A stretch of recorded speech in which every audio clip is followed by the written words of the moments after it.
Introducing aPriori.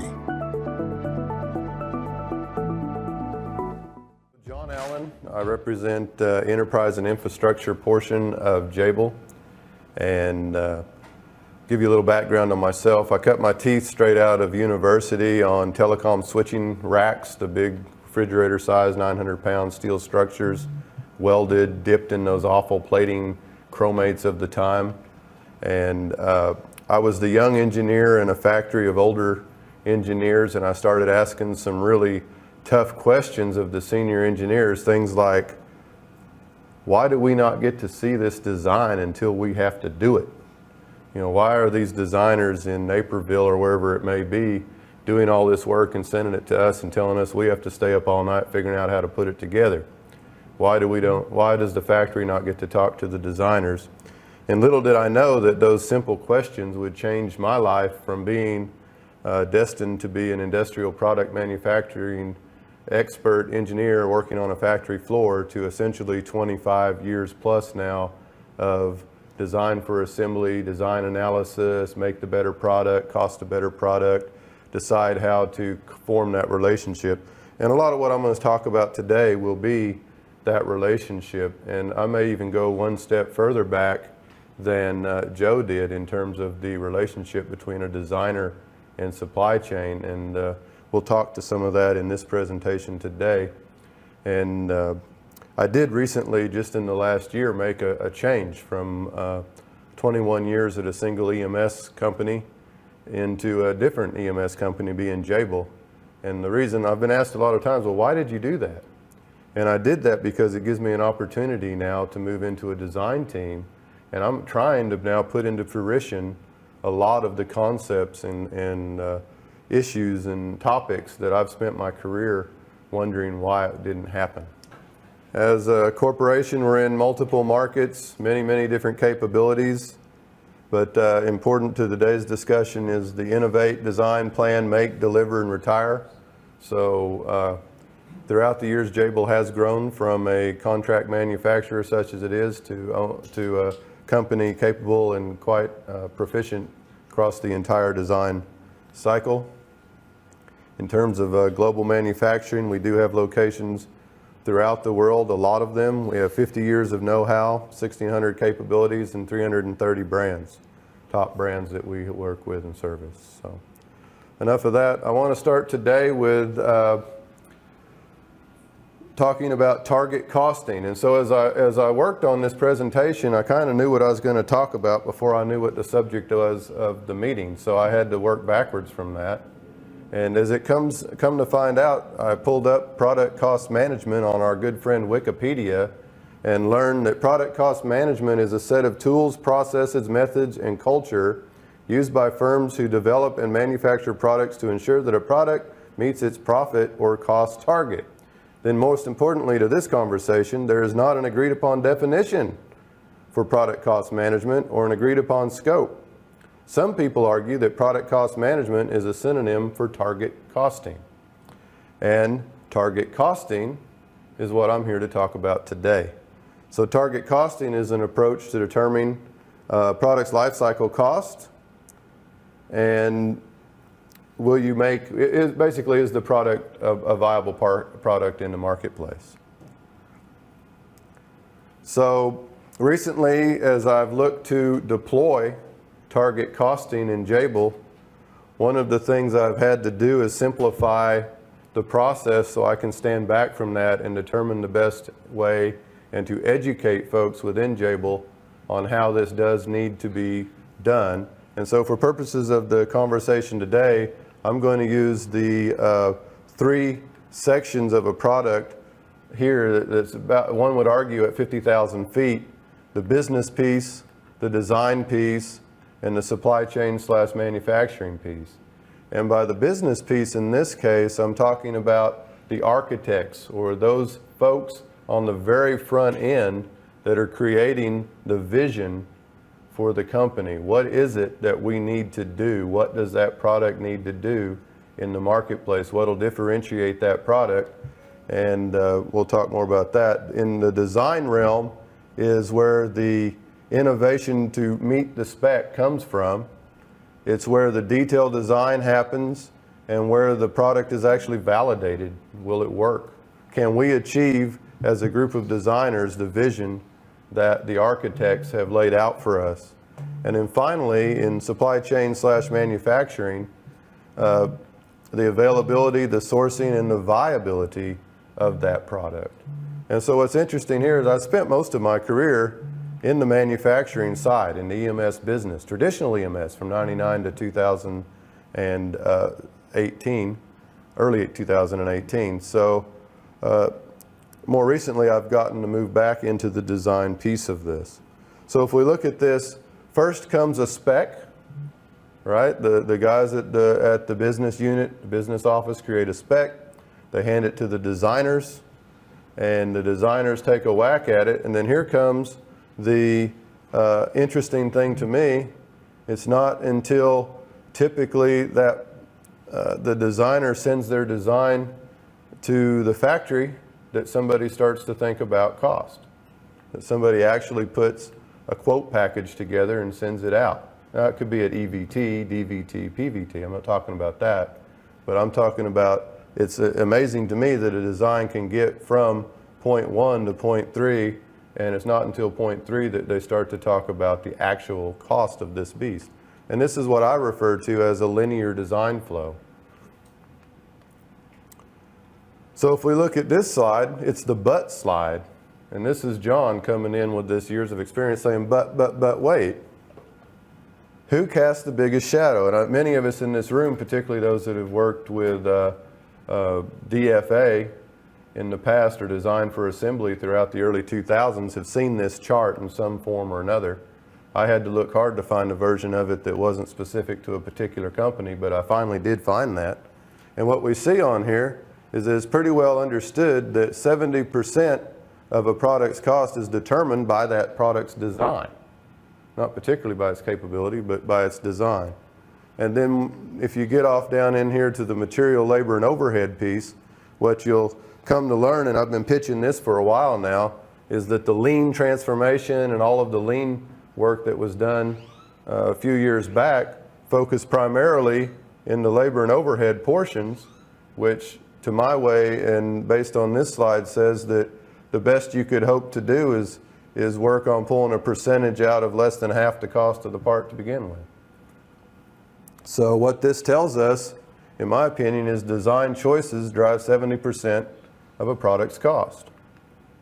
So if I go back to my linear design flow, where supply chain is giving a cost after that product is primarily designed, then it begs the question, what about the designers? What about the visionaries? Why are they not on the hook for some of this cost? What if we could highlight the most expensive manufacturing features on a CAD model, then reevaluate the cost? What if we could explore 3 to 5 times cost-saving design alternatives in the same amount of time? What if we could reduce late-stage design churn by eliminating costly surprises? Surprises are not fun for any of us. I have a couple examples towards the end of my presentation that'll demonstrate some of this. And what if we could eliminate time spent waiting for quotes, right?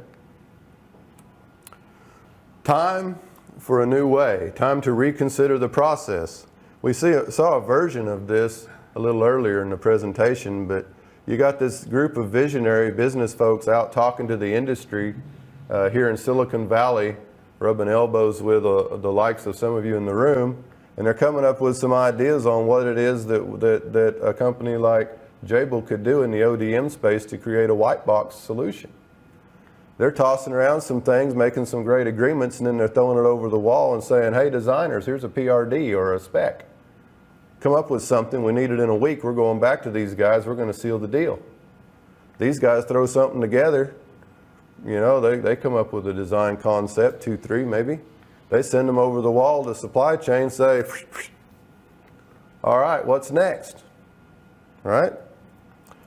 Since I come from a background of being in supply chain and manufacturing, maybe some of us in the room will relate to this more, or maybe this, right? The old hot potato.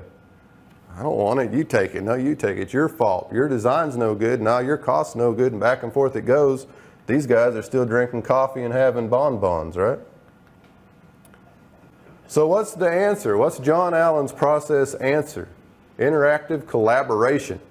This is something I come up with once in Shanghai with the bigger team here within Jabil, when I first put together a version of this slide trying to articulate what it is I was talking about here. And I said, guys, we got to quit this silo business we got. We got to quit having the architects, the designer, and the supply chain folks. And what we got to do is start pulling us all together. The business office needs to actually talk to the supply chain guys and the designers and set a target, set a market price. Tell the designer from the beginning what you think you can sell this thing for, right? What will the industry tolerate for this vision that you have? And then let the designer create a could cost. Notice I didn't say should cost, and this is interesting because I actually thought hard about which of the many costs to put in this slide. You have could cost, should cost, will cost, doesn't cost. There's many different definitions to that. And throughout my years talking about cost, we've all argued, even amongst some of us in this room, on what each of these different things means. But in this case, could cost is simply something that gives the designer a point of view or a perspective on how good or bad is their design to what the business office is trying to do. Okay, so create a could cost. Is it a perfect cost? No. Is it a should cost? No. Do you send that to the customer? Probably not. And finally, you have the supply chain team come in and check the viability of that cost. So you go ahead and you kick it around within the design team, you pick your solution, and you send that solution on to manufacturing, and then you listen to the feedback from the supply team and put that into your model so that the next iteration becomes better and better and you form a relationship. Now, initially I had this as a single slide without the animation, and I flipped that up on the board and I looked across the room there in Shanghai and I saw a bunch of glass eyes go, too many arrows, too much going on, right? Too busy. But if you break it down into set targets, create costs, design to that cost, do some feedback, and then provide supply and feedback, it's really not so hard to swallow. So if this is going to be our new process, how are we going to do it? How are designers going to have any idea, any chance in dare I say hell, of estimating the cost of a sheet metal or a plastic part? Well, I was brought in with the hopes of using aPriori. That was the chosen tool. I have a very good case study behind it, a lot of experience using it. I believe in the tool, and this is what it can do. Costing of parts and tooling. It's MCAD driven for a design team today. We find that to be a requirement, right? They use a design tool. To them, it's second nature. This thing has direct integration with Creo, which is the chosen tool at Jabil. So as they do the part, it's very second nature to them to see the cost on the right. The designer runs the parts. It's highly automated, repeatable, and process trade-offs / detailed reporting is available. Are they always right? No. But what it does is what I'm already seeing in a short amount of time is that the relationship between the supply chain engineering team and the design engineering team is starting to blossom. So the designers are starting to ask questions of the supply chain, and the supply chain, they're starting to feel more comfortable asking questions of the designer. And so I'm seeing that the software is becoming that piece, the tool that brings the two together somewhat. So I'm going to take a side note here and say aPriori. Another definition for the team. Who in the room knows what aPriori means? I know, the aPriori folks, right? If anybody has a business card from any of the aPriori folks in the room, what you'll notice is on the back there's a definition. And what's interesting is this software with this seemingly complex name that we all say aPriori. I'm from Oklahoma. First 3 years I said aPriori. I probably said it today. I have a hard time saying aPriori or whatever that is. It's aPriori where I come from, but it actually has a meaning. If you go out on the interweb and look in the right places, what you'll find is it's a Latin phrase meaning from the former. or before experience, right? It means knowledge that can be had prior to an actual experience, right? That's what we're looking for here, right? By definition, I'm asking the designers to come up with a cost before they know what the product costs. Okay? Now, what's interesting about this that's a little bit different in terms of where I'm going with this presentation is I'm actually asking the design team to do this function iteratively while they're designing the actual product. And I think in the terms of Joe, he kind of started with the finished design, working through supply chain and into production. And I'll have an example of that here in a minute. I had to put a slide in that showed our process of how we implement aPriori. It was interesting because when I started kicking this around with my management, hey, I'm going to this place and they've asked me to speak about it. It was all well and good until they heard that maybe there was going to be some folks in here that we might be competitors with. And suddenly the old censorship come out in a big, heavy, hard-handed way. And I told them, I don't think I'm here today to talk about anything that's particularly sensitive to Jabil, the company. This is my 26 plus years of knowledge that I'm putting together in a meaningful way with a group of peers trying to accomplish the same goals. So in a nutshell, what we do is you put your design in, you select, choose, or let it automatically choose some routings. You use this new thing called design to cost, and I'll stop here and just do a quick advertisement for design to cost. Back when I purchased into this software in 2013, design to cost didn't exist. And in fact, I sat down in Stephanie Faraday, the CEO's office, when I went out to do our final review of the tool with the EMS company I was with at the time, and I told her, listen, Stephanie, I like your tool, but it only does half what I'm looking for. I need the Holy Grail. If I'm going to spend money on a software tool to this degree and implement it, what I need is cost and manufacturability. And in the marketplace, and Joe's slide did a good job of showing this, there's really 3 or 4 tools out there that are driven by MCAD that rule the world. There's a manufacturability tool out there, there's aPriori for costing out there, and there's another tool for tolerancing out there. Joe's slide had all 3 names. They did a great job.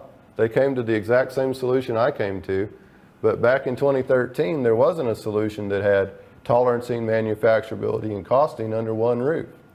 And you know what? Within 3 years of me sitting at Stephanie's desk telling her that, aPriori introduced design to cost in their software with the explicit idea of providing manufacturability feedback to the users of aPriori.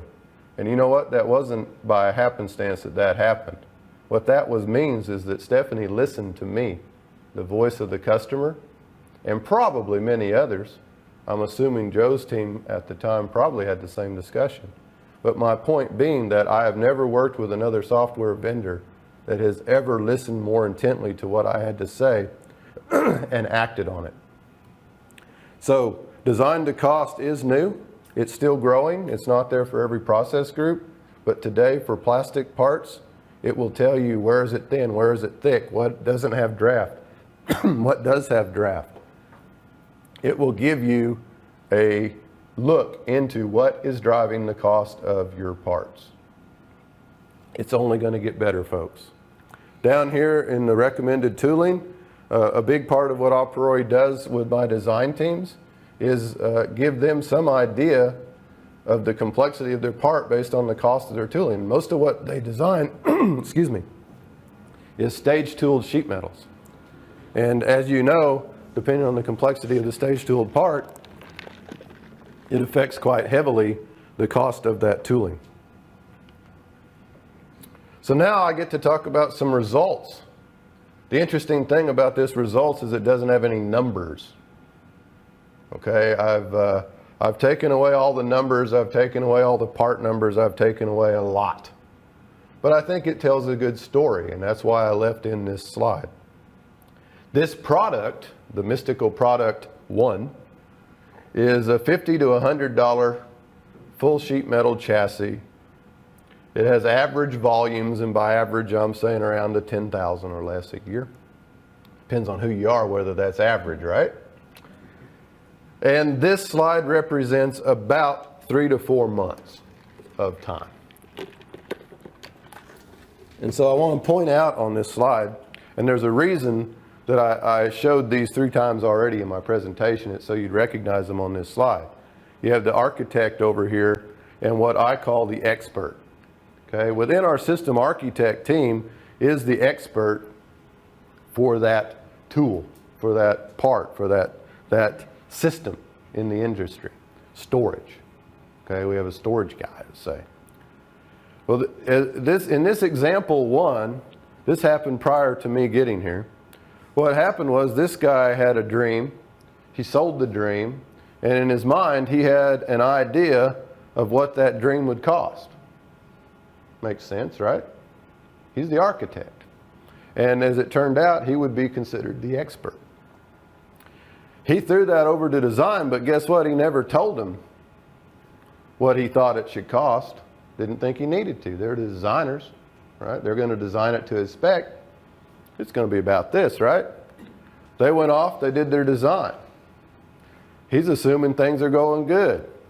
They got here to supply chain for the EVT, sent it out for quote, had an initial discussion with the supplier, actually is what happened. They sit down with an initial discussion, show them a few things. Supplier comes in and says, I think we're up here somewhere. And this guy came out of his seat because this scale I didn't change. Okay? The scale is based on the actual numbers that came back to us. Long about here is when they started talking to me, John, we got to have you, because this guy, the expert, had worked with me in the past and had seen the effects of what could be done. He knew what could be done in the market. And so, as it turned out, they started doing some work with the aPriori team. They got an aPriori number here that timed out along with their first competitive quote. And they actually sent that as a target. Okay, they sent the aPriori first pass estimate as a target to the supplier in the quote. And because there was such a difference here, this guy had gone completely nuts. And so supply chain says, listen, we'll bring in this other supplier too. So they actually sent it to not only the same supplier, but they brought in a second supplier. What was interesting in that is that just by putting this target in the package, look what happened. That was the only difference. Same design, they just put the target in the package. I'm sure there was a phone call or two that was done behind the scenes, but it was interesting. And as you'll see as it plays out along, it's still not to market. It's still changing. aPriori is still going up and down a little. They're still changing the parts a little. We're still arguing about how much PIMs cost and screws and some of that. All right. But at the end of the day, what I want you to see is the expert's still way down here. The suppliers are up here, and isn't it interesting that aPriori is somewhere in the middle? I thought that was kind of interesting. What it tells me is our suppliers are probably still a little fat, and the expert's probably a little out of whack with it. This represents the very first product since I've been with the company where we're really trying to follow the new process of having the business office pass their target to the designer, having the designer know what he's designing to, and I'll be honest with you, I'm working with, as the guy running aPriori today. To your point, the designers may or may not want to do this every day, and they may or may not understand all the intricacies of it. But today, I'm the one turning the crank along with the designer, okay? But what I want you to see is the shift of the arrows over, okay? So now, from the minute the architects had this notion, now here we're talking about a $3 to $5 part, okay? So it's nowhere near a whole system. It's a FRU, so it's something that's field replaceable. The interesting thing about this is it's 90 per. So if the other was 10,000, this is 90 times 10,000. So this is a big deal. Okay, so even though we're talking $3 to $5, that $2 range at 90 per, at 10,000 a year, it adds up really quick. So that's how it got on the radar. For those saying, why are you messing with a $3 part? That's why. Okay. So from the time they had their initial meeting, this expert, same expert, says, I think this widget's about this price, whatever that is. And he said it there, only this time he told the designer and me. And the designer runs off and says, well, we had something just like that 3 years ago, and he gives it and he dusts it, brings up the model, renames it, says, this is it, I love it, let's run it. I ran it and said, hey bud, we got a problem already. Al said it needs to be this. I say, aPriori says you ain't even close. Oh, and by the way, aPriori is not a supplier. They tend to be a little on the competitive side to begin with. So this guy says, well, I don't know, what can I do? And we talked, and I said, well, does it have to be stainless? Does it have to have 15 screws, nuts, bolts, washers? Does it have to have all this crap? And he said, I don't know, the other one did. Well, is that what you're about? Is that what we do? Do we just copy and paste and rename it and that's it? And we had that conversation. And he says, well, how about this? Come up with another concept. And it was better, but it still wasn't right, and it still was high to the quote. So again, we went through the whole thing with him, and this time I brought in the expert and said, what do you think? And he says, I know, I don't think. He says, in this case, this thing needs to be here. It's got to be here. If we're not here, we're not competitive, and there's 90 of these things in every 10 of these chassis. We have to be here. And the designer says, okay, let me go away. And he actually come back with a third concept, completely changed it. He actually innovated. Can you believe that? He sat down and he changed the material. He changed it into something it had never been before. And suddenly this thing that's shipped with all of our products, he's come up with a concept idea that, oh my gosh, we beat the expert, right? And just last week, or the week before, maybe somewhere in here, my time flies because I took my family to California. That's a whole other experience. And anyway, they did the first quotation, and the supplier came in close enough, as far as I'm concerned, to aPriori, and sure enough, the supplier confirmed that we're below where the expert thought we needed to be competitive. It's probably time to start acting on concept 3. And through that process alone, what we're now hearing is this same designer saying, well, wait a minute, I haven't really changed the formula that much. I've just changed this and this and this other stuff. I wonder if we could use that on these other 3 generations. Oh, that could be a neat deal. But what's different about what I'm here talking about, and what's different about this slide, and what's so exciting to me, is that this isn't me beating on my supplier. This isn't savings from taking away from someone else, right? This is innovation, in my opinion, right? This is using aPriori at the right time to drive innovation so that we come out of the gate with a design that will meet the expectations from day one. Okay, that's why I like where we're headed with this. So in summary, target costing aligns product cost to what the market demands. Linear or handoff style design process hinder target costing. It's too late. Collaboration fuels successful target costing. Business, design, and supply chain, we can all talk. It's okay. And finally, empowering design teams with cost analysis speeds up the whole process.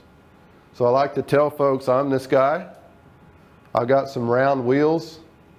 Man, can we just try them?